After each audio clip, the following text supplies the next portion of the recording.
hot summer morning. Doña Lupeng is sleeping. Then she heard a strange sound.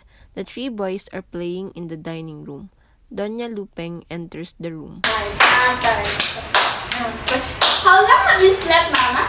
Are we going now? I implore you! Now look! Your father has an headache and so am I! So be quiet this instant or no one goes to grandfather!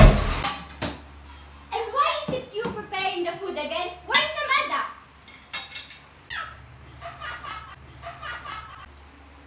Have you been beating her again? Oh no, Senora. I haven't touched her. Then why is she screaming? Is she ill? I don't know. Let's see her inside.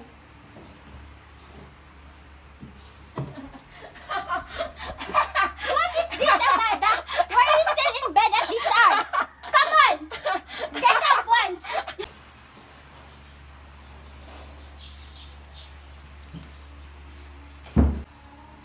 Tell me, Intoy, has she had been to Tadtari? Yes, Senora. Last night. But I forbid her to go! And I forbid you to let her go! I could do nothing. Why you beat her at the least pretext?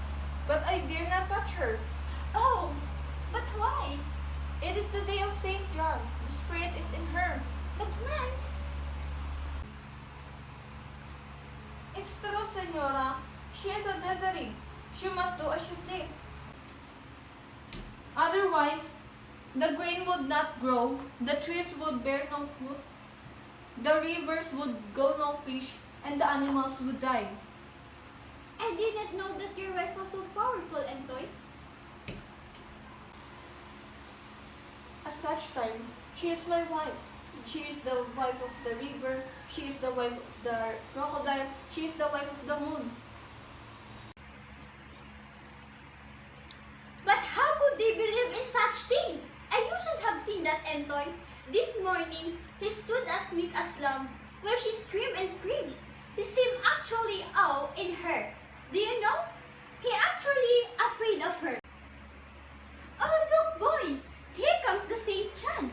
Here they come with their Saint John. Saint John, Saint John. Look, Lupe, they all pass now. Do you mean to stand all the way? Has the heat gone to your head, woman? And do you see our young cousin, Guido? And was that romantic too? Oh, but I adore this old fiesta of ours. They are so romantic last night.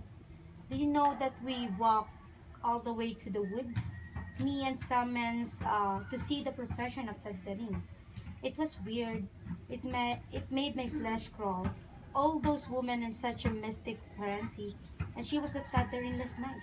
She was a figure out of flamenco. I fear to dischant you, Guido. But that woman happens to be our cook. Oh, she's beautiful. Our Amada? Beautiful? But she is old and fat. Yes, she is beautiful as that old tree at the backyard. Beautiful? Romantic? Adorable? Are those the only words you learn in Europe? I also learned to open my eyes over there to see the holiness and to see the mystery of what is Bulgar. And what is so holy and mysterious about Tadtarin, for instance? I don't know. I can only feel it, and it frightens me. Those rituals comes to us from the earliest dawn of the world, and the dominant figure is not the male, but the female. But they are in honor of Saint John. What was your Saint John do with them? Those women worship a more ancient lord. Why do you know that no man may join the rites unless he first put an article of women's apparel and...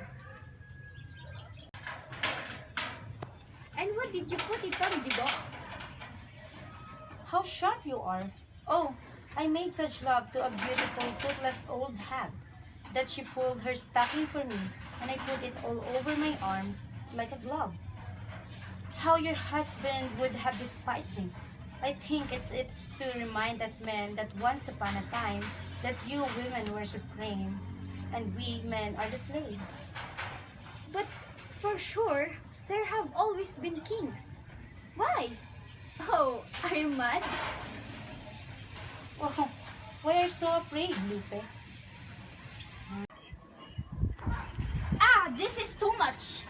No, don't go. I implore you, have pity on me. No more of your comedy, Guido. And besides, where does some children gone to? I must go after them.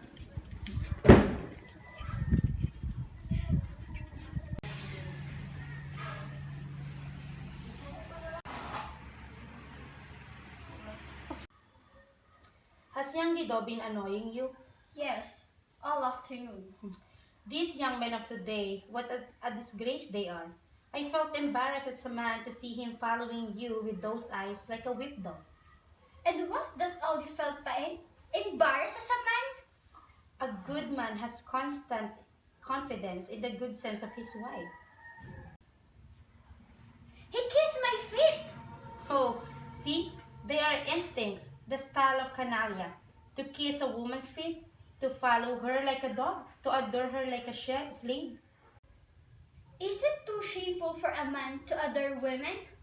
A gentleman loves and respects woman. The cards and lunatics are adore the woman. But maybe we just don't want to be loved and respected, but to be adored. How can you bear those hard clothes? And why the darkness? Bring someone to bring light up here. There is no one. They all have gone to see the Tagtarin.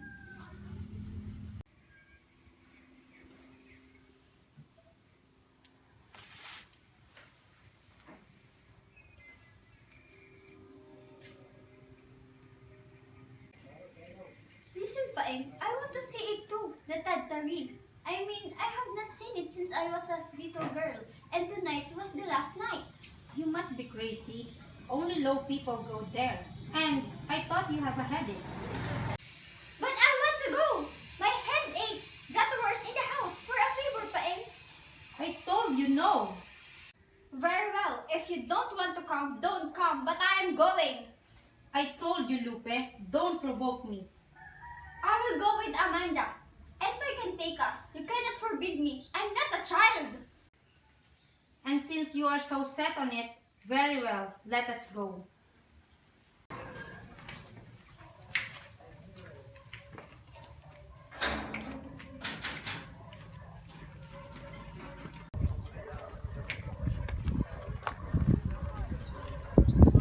Come on now, let's go home now. Hey, your car please. Break it down.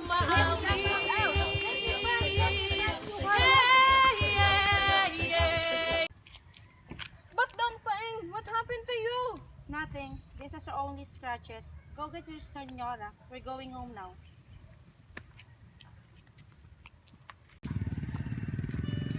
What a sight you are, man. What have you done with yourself? What are you going to do, Rafael? I am going to give you a whipping. But why? No! You want me to pay for your bruises? You could think me a lewd woman! Oh, how do I know what to think of you? I'm sure I knew you as I knew myself. And yet, you dare to whip me?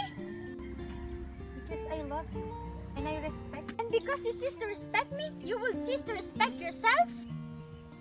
Huh? I did not say that. Then why not say it? Why should I want to? Because it's either you must say it or you must whip me. No, I cannot whip you. Then say it! Say it! Why suffer and suffer and in the end you will only submit it? Is it not enough that you have me helpless?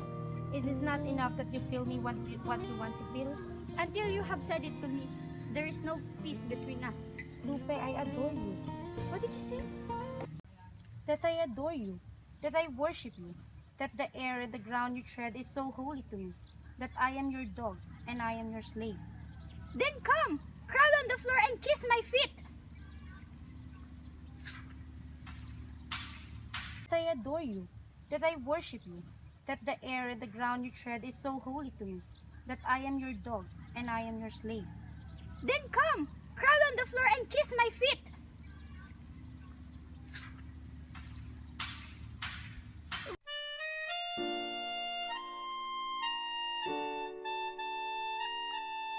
Nicomedes Marquez Joaquin, or also known as Nick Joaquin, was born in Paco, Manila, one of 10 children of Leocadio Joaquin, a colonel under General Emilio Aguinaldo in the 1896 Revolution, and Salome Marquez, a teacher of English and Spanish.